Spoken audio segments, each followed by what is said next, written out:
Muy buenas, ¿qué tal están? Comenzamos hoy Jerez en 8 Televisión, hoy lunes, un lunes que hemos conocido ya esas nuevas medidas por parte de la Junta de Andalucía, en la que bueno, continuamos prácticamente igual hasta el próximo 10 de diciembre, con idea de que ya se pueda ir abriendo poco a poco, o eso decía Juanma Moreno, para disfrutar de una fiesta navideña, no como la conocíamos, no como la del año pasado, pero bueno, un poco sí, en cuanto a las restricciones un poco más abiertas, que podamos disfrutar un poco más de la familia, de los amigos, pero bueno, eso es adelantarnos a futuro.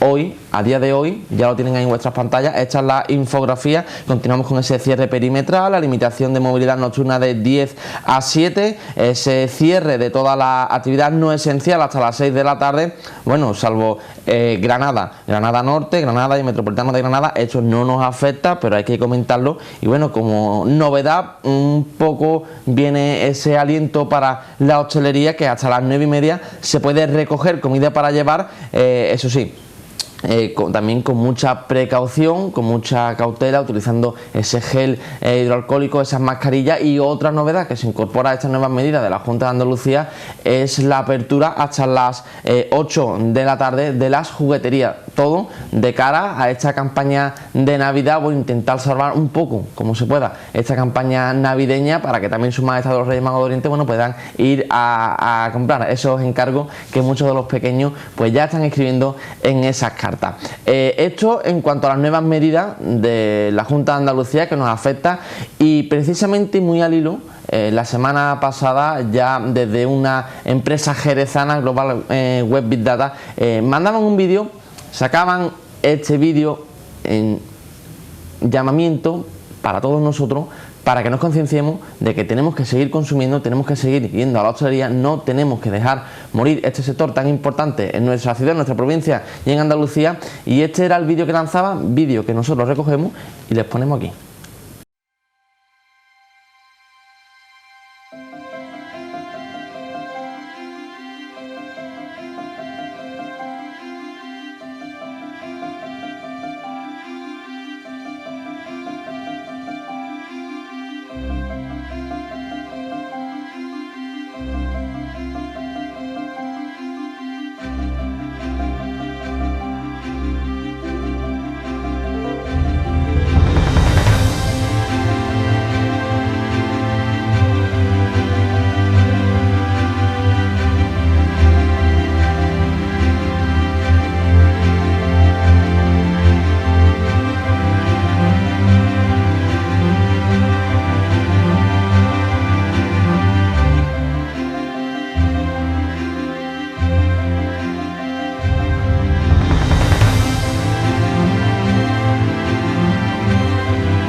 Y continuamos, le hablábamos de esas medidas de la Junta de Andalucía, una nueva medida que también nos afecta, y bueno, podemos disfrutar de esa comida de nuestros restaurantes favoritos, eso sí, en casa, recogida hasta las 9:30 de la noche, y así lo anunciaba Juanma Moreno, presidente de la Junta de Andalucía.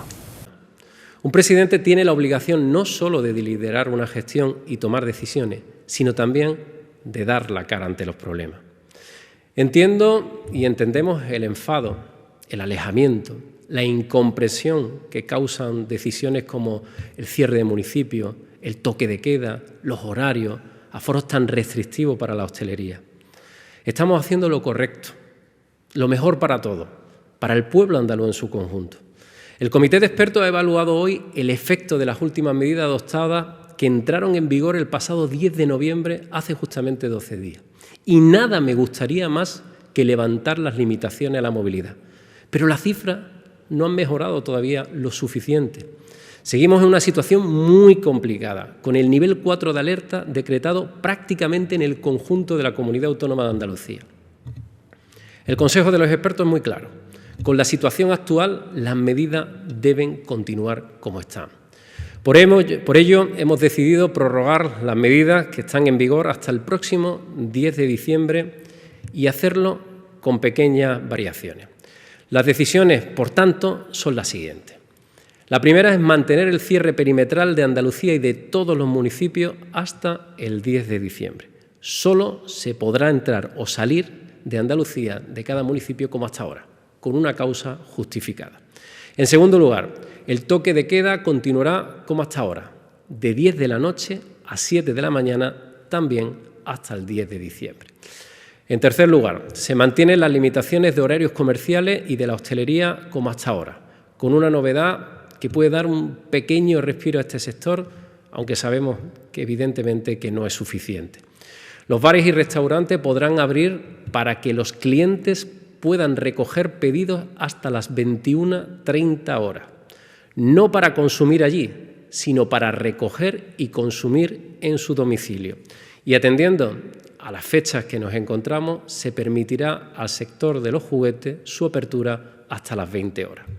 El objetivo de esta ampliación es evitar en lo posible la concentración de las compras propias de esta fecha. Y nosotros vamos a conocer, como siempre solemos hacer cada vez que hay una noticia de este calado, la opinión de los afectados. Así que vamos hasta Carrusel, esta juguetería jerezana, donde está Nela García, presidenta de Acoge Jerez. Le hemos preguntado por esta situación, cómo se encuentra, cómo ve el futuro. Esta es la entrevista. Es que es muy agridulce porque no tiene sentido lo que yo he oído como argumentación del presidente de la Junta de permitir a las jugueterías abrir hasta las 8 por el tema de las compras de Navidad, cuando las compras de Navidad para regalar no solamente se centran en el sector del juguete, sino que también compras perfumes, también compras bolsos, también compras lencería, también compras joyería. Por lo tanto, puestos a poder abrir hasta las 8, debería haber permitido que abriese todo el comercio. Por otra parte, también nos encontramos que sí, que en el caso del sector juguete abriremos hasta las 8, pero estamos solos en la calle. Entonces seguiremos haciendo un llamamiento a todas las fuerzas de seguridad de que nos arropen un poquito. Teniendo en cuenta además que en las pequeñas jugueterías no hemos dejado de dar servicio a nuestros clientes, aunque tuviésemos que cerrar a las 6, después con el servicio a domicilio, con los WhatsApp, con los correos electrónicos, con las páginas web, pues hemos seguido trabajando. Pero ahora físicamente, pues podremos estar hasta las 8, pero que echaremos muchísimo de menos, y la verdad es que es muy lamentable que no hayan dejado permitir al resto también de abrir hasta esa hora. Bueno, decía que estabais solos, lo que sí os van a acompañar, pero de una manera muy diferente, el sector de la hostelería, puesto que hasta las 9:30 de la noche podrán prestar servicio, pero eso sí, de manera de recogida de pedido, se llama por teléfono o a través de vía WhatsApp, como habiliten cada establecimiento, se le pide la cena y hasta las 9:30 podemos acercarnos, recoger e irnos. Eso sí, no se podrá consumir. Medida también agridulce, ¿cómo podemos calificar también esta otra medida para la hostelería? Pues sí, también agridulce, ¿qué quieres que te diga?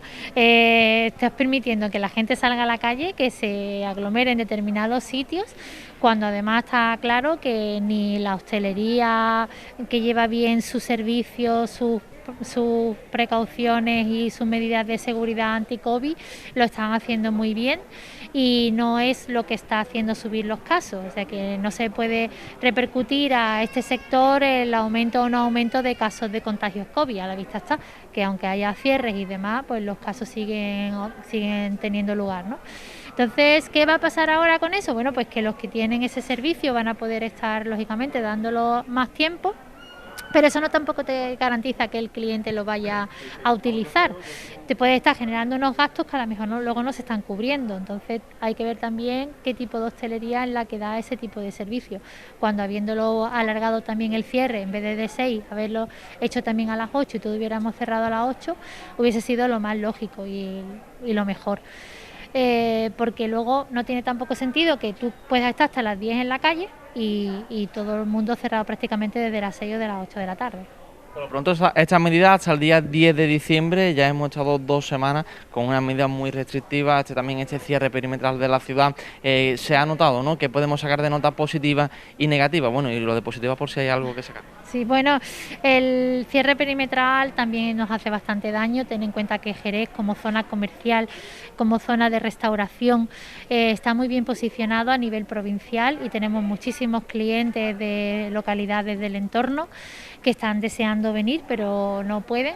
Entonces ahora mismo nos ha quitado bastante público y bastante trabajo también.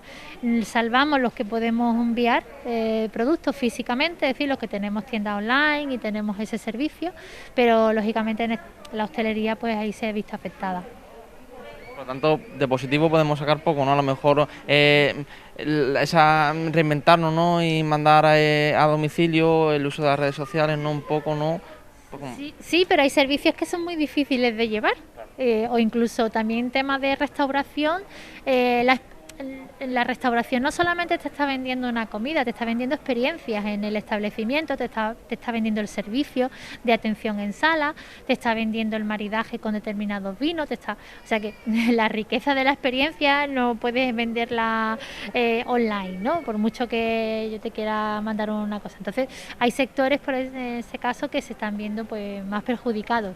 ¿Qué deseamos? Pues que de verdad el día 17 podamos reabrir con normalidad, que de verdad los casos de COVID se disminuyan, pero eso también depende del comportamiento de todos y cada uno de nosotros como ciudadanos. Es decir, el tema del uso de las mascarillas, de los hidrogeles, de las distancias, de ser muy prudente a quién vemos, a quién no vemos, porque pues eso por un lado está cerrando el que los bares puedan estar abiertos, pero hay personas que están haciendo fiestas con un volumen de personas que no está permitido, ¿no?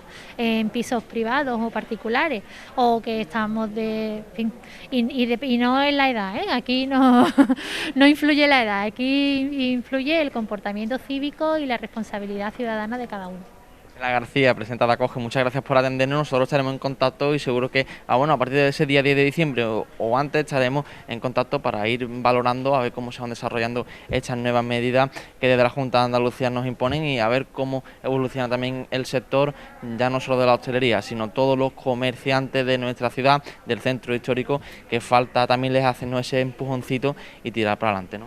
Es otra de las cuestiones que no nos cansamos de deciros y ahí también os damos muchísimas las gracias a todos los medios de comunicación que estáis apoyando la campaña de concienciar también al ciudadano de que esta crisis sanitaria y esta crisis económica la superamos de verdad si nos cuidamos todos entre todos, y cuidarnos entre todos significa cuidar también tu comercio de proximidad en tu barrio, en tu calle, en tu zona, en tu centro de la ciudad, porque ya vimos durante el confinamiento anterior lo que sería una ciudad, un barrio con todos los escaparates apagados, con todas las calles cerradas, y yo creo que nadie querría para su ciudad eso, y eso depende de que el consumo o las compras lo sigamos haciendo en los sitios más cercanos, incluso aunque sea online. Es decir, incluso aunque lo busques por internet, lo busques por redes sociales, si tienes que comprar algo, y ahora en esta semana dichosa de los macrodescuentos, que ya sabemos también que muchos de esos macrodescuentos son mentiras, que es mentira, vamos, pues también puedes aprovechar para las tiendas más cercanas que seguro que tienen algo en promoción. Y promociones de verdad. Como comentabas que esos descuentos que no eran, aquí sí es de verdad, porque aquí se recorta a lo mejor 2 o 3 euros que afecta al bolsillo de verdad y sobre todo, hace ese esfuerzo el comerciante, el pequeño comercio de nuestra ciudad de Jerez. Nela, muchas gracias, no te robamos más tiempo. A vosotros, gracias siempre, bienvenidos. Y continuamos con más temas de actualidad. Ahora pasamos de estas medidas de sanidad, las dejamos a un lado y vamos a hablar con otra de las noticias de este fin de semana, en concreto de ayer domingo. Muchos pitos por la ciudad, muchos coches con globos naranja. Pues todo esto es una manifestación contra esa ley CELA, una nueva ley de educación, la 8ª en nuestro país, y que claro, ya nos lanzamos en las tertulias de café a criticar, a echar a favor, en contra, que si la concertada, que si la religión. Vamos a sentarnos como solemos hacer con nuestro abogado de cabecera, con Mario Neupaver, para desgranar esta ley, para conocerla en profundidad, y ya tener una opinión con peso, una opinión con conocimiento de causa de lo que va a pasar con esta ley. Y vamos a entrar en profundidad, como digo, con Mario Neupaver, que por cierto, Mario, bienvenido y enhorabuena también por ese nuevo bufete de abogados, ¿no? Podium Abogados. Muchas gracias, Adrián. Encantado de estar aquí como siempre. Una nueva andadura, ¿no? Ahora también con amigos. Lo que toca. Toca emprender e intentar, digamos, cada uno poner de su parte para remontar esta situación del COVID-19 que vivimos, también en el ámbito jurídico. Bueno, como decía, vamos a conocer qué nuevos cambios que propone esta nueva ley CELA, y es que, como comentaba, era la 8ª ley en España. También un dato muy importante es que se repite en torno al 31% de los casos, 31% del alumnado repite de curso, todo esto en niños de 15 años, casi el doble que el resto de países desarrollados. Y en cuanto a la repetición de curso, los alumnos podrán pasar con alguna que otra asignatura pendiente, todo ello si el profesorado lo estima oportuno, ¿no? Digamos que los cambios que propone la ley orgánica, la LOMLOE, con respecto al bachillerato y, digamos, los estudios de enseñanza obligatoria, se prevé que los alumnos puedan titular o pasar de curso con algunas asignaturas suspensas o por compensación cuando lo prevea oportuno el equipo docente. Digamos que la nueva ley, que nos devuelve con mejoras a la LOE de la ley orgánica 2/2006, nos devuelve a ese formato, y entiende que, digamos, es mejor delegar en los equipos docentes, que conocen mejor la situación concreta de cada uno de los alumnos y si han cumplido sus objetivos o si están aprendiendo correctamente, la posibilidad de que titulen o pasen de curso. Mucha polémica en torno a este punto de la ley, en torno a otros muchos, por ejemplo el castellano, ¿no? El castellano, que deja de ser vehicular. Ahora esa palabra la tenemos en la boca, pero ¿qué significa esto? La cuestión ahí radica en que la aparición del concepto vehicular nace en la Ley Orgánica de Mejora de la Calidad Educativa, la que conocemos tú y yo como LOMCE, la Ley Wert, para digamos, los asiduos a los medios de comunicación, y en la LOMCE aparecía el castellano como lengua vehicular, y esto desaparece. ¿Por qué? Pues porque con la llamada Ley CELA, con la reforma de la Ley de Educación, retrocedemos a la ley anterior. Si este concepto solo estaba en la LOMCE, al desaparecer la LOMCE volvemos al que estaba atrás. No obstante, no debemos olvidar que el artículo 3 de la Constitución blinda el castellano como lengua oficial española. Artículo 3.1 de nuestro texto fundacional como sistema democrático. Por lo tanto, ¿es anticonstitucional? Yo entiendo que no. Yo entiendo que, digamos, que volvemos a una situación, la previa a la LOMCE, que en ningún momento se llevó al Constitucional con respecto a ese extremo. Se va a seguir enseñando castellano en toda España. Hay muchas personas que dicen que se desplaza el castellano con esta ley. ¿Esto, según papel, según la ley, se desplaza o se mantiene el castellano? La cuestión es que, digamos, en la LOMCE aparecía como vehicular, pero en la práctica en las comunidades autónomas que tienen otras lenguas cooficiales, que también están protegidas por el mismo artículo de la Constitución que te comentaba, en esas mismas comunidades autónomas se enseñan los dos idiomas. Y se enseñan los dos idiomas. ¿Qué pasa? Que en el resto de España, lógicamente, como nada más que tenemos el castellano, pues nos enseñan en castellano, como a ti y como a mí cuando nos tocaba. ¿Qué pasa? ¿Es inconstitucional esto? Yo entiendo que no. En la propia Constitución también aparecen reforzadas estos artículos, estas lenguas cooficiales. Otro de los puntos también muy ligado ya con la enseñanza ya más avanzada, cuando uno es mayor y ya elige estudiar porque quiere, porque lo necesita. Hablamos de bachillerato, se amplía una rama más del bachillerato, pasa ya a 4 tipos y ciclos también en primaria. ¿Esto por qué? ¿Por qué se cambia y por qué se amplía el bachillerato? Pues yo sinceramente entiendo que el objetivo de la reforma educativa en este sentido es ampliar las posibilidades que tengan los alumnos de cara, por supuesto, a lo que vayan a hacer después del bachillerato. No obstante, no debemos olvidar que la educación es una de esas materias que se encuentran delegadas a las comunidades autónomas. Son las comunidades autónomas las que tienen competencia en educación y, en consecuencia, deberán ser ellas, y el propio texto de la nueva LOE, ya aprobado por el Congreso y pendiente de aprobarse por el Senado, así lo prevé. También otra de las patas muy importantes de esta ley, y también otra de las cuestiones, la religión. ¿Qué es lo que pasa con la religión?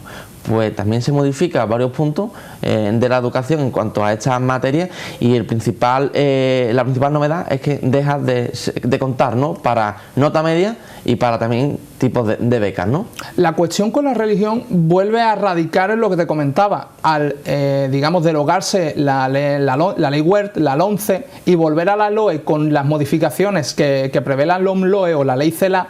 La religión vuelve a estar en el punto en el que estaba en la ley orgánica 2/2006. ley. Sin embargo, no debemos olvidar que el Estado español y la Santa Sede firmaron diversos acuerdos y entre los concordatos se establece que la asignatura de religión será obligatoria para todos los centros. Y así se recoge en una de las disposiciones adicionales de la LOMLOE. De hecho, todos los centros estarán obligados a ofertar la religión católica como asignatura y será decisión de los padres y los estudiantes el cursarla o no. Por lo tanto, se sigue impartiendo la religión. La religión no se va a dejar de impartir. Somos conscientes, digamos, de la situación con respecto a la religión católica que vive nuestro país. De hecho, se encuentra la propia importancia de la religión católica aparece, digamos, en el texto constitucional nuestro incluso. Otra de las preguntas, esta es una pregunta que me hago yo, no sé si viene recogida en esa ley, por eso te lo pregunto. Hemos vivido y estamos viviendo una pandemia en la que al comienzo de ella, bueno, se cerraron, impartimos las clases online, muchas dudas, muchos nervios, los profesores no sabían cómo adaptarse a los alumnos no sabían cómo adaptarse a los profesorados, se utilizaban herramientas audiovisuales, redes sociales, bueno, y los famosos Skype, Zoom. Bueno, la educación pasó a impartirse de manera telemática, el telecole, como le llaman los jóvenes. Bueno, ¿hay algún punto en la ley que recoja algún caso como el que estamos viviendo? ¿Qué es lo que ocurre si tenemos que cerrar los centros? ¿Qué ocurre si hay una pandemia? ¿Se cierran los centros? ¿No podemos dar clases presenciales? ¿Qué hay que hacer? ¿Cómo hay que actuar? ¿Viene recogida en esta ley? La cuestión es la siguiente. Digamos que cuando se aprobó la LOMCE, el principal partido de gobierno indicó que cuando llegasen al poder la iban a derogar. Y cuando llegaron al poder tras la moción de censura de años atrás, comenzaron los trámites para hacerlo. Y de hecho, el borrador, el proyecto de la LOMLOE está fechado a 13 de marzo, que es el día antes de declararse el estado de alarma. En consecuencia, no preveía los supuestos de pandemias como el COVID-19. La cuestión ahí radica en que tenemos un Real Decreto Ley aprobado por el Gobierno que trata la incidencia del COVID-19 en la educación. En consecuencia, deberemos siempre acudir a ese Real Decreto si queremos conocer cuáles son los cambios puntuales que se van a producir en la pandemia, porque tenemos que saber que la pandemia, o al menos esperamos que la pandemia en algún momento acabará. Esperemos que sí, ¿no? Esperemos que seguimos desglosando también esta ley y otro de los puntos calientes es la separación de alumnos por sexo. No se podrá separar. La cuestión ahí es distinta.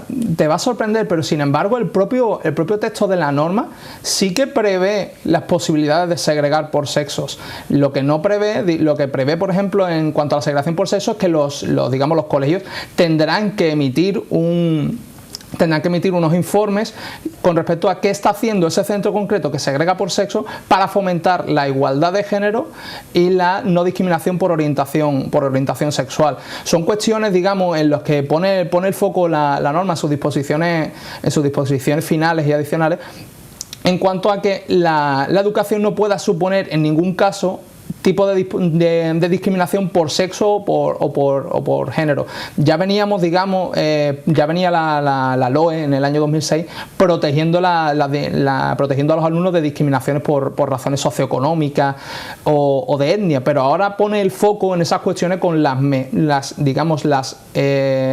cuestiones adicionales que le aporta la ley CELA a la LOE. Y ya para finalizar, ya de una manera muy rápida, la obtención de título. También se ha comentado mucho eso de, bueno, ahora suspende y da igual cuánto suspenda que te van a regalar el título. ¿Esto es así? Ahí la cuestión radica en que si tenemos en cuenta que tenemos un país que está a la cola de Europa en este sentido, pues parece que nos estemos haciendo trampas al solitario, es decir, suspendes y te damos el título igual. Pero sin embargo, lo que prevén los textos normativos que se han promulgado desde el gobierno, como es el caso del Real Decreto, y la propuesta de reforma del sistema educativo a través de la ley CELA, lo que prevén es delegar siempre en los equipos docentes esa posibilidad. ¿Qué pasa? Digamos, yo que vengo del ámbito jurídico, siempre suelo apoyar que sea el juez el que tenga un poquito más de discrecionalidad y que en este caso se le aporte esa discrecionalidad al equipo docente. Yo considero que en muchos casos puede ser positiva. La cuestión ahí es que es la 8ª ley de educación que tenemos en nuestro país. deberíamos plantearnos si se puede reformar el sistema educativo entero con solo 177 votos, como ocurrió en la sesión del pasado día 19. Estamos ante la octava ley de educación. Teníamos la ley teníamos el texto de UCD, los del PP y los del PSOE, y ahora la llamada ley CELA. ¿No es posible lograr un consenso entre, digamos, nuestros políticos, porque no debemos olvidar que quienes realizan los textos, quienes aprueban los textos legales son los diputados, y los diputados los elegimos nosotros de entre los políticos cada vez que vamos a las urnas? ¿No son capaces de ponerse de acuerdo, Adrián?